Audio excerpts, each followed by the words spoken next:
Hey guys, and welcome back to the Tutorial Millennial channel. In this video, I am going to be showing you how you can add effects to your audio in CapCut. So I'm just going to click Add Audio, and I'm just going to do a voiceover now.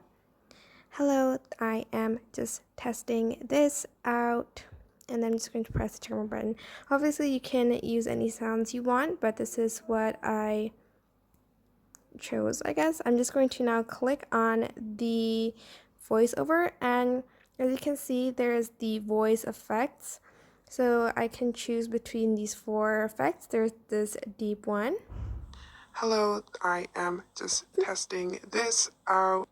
Chipmunk. Hello, I am just testing this out. High.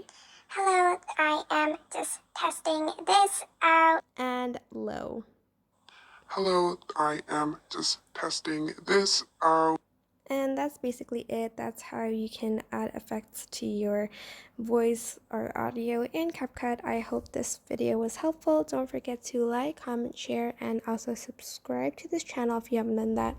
If you have any questions, just leave it in the comment section down below, and I will try my best to answer them all. Thank you so much for watching. Bye!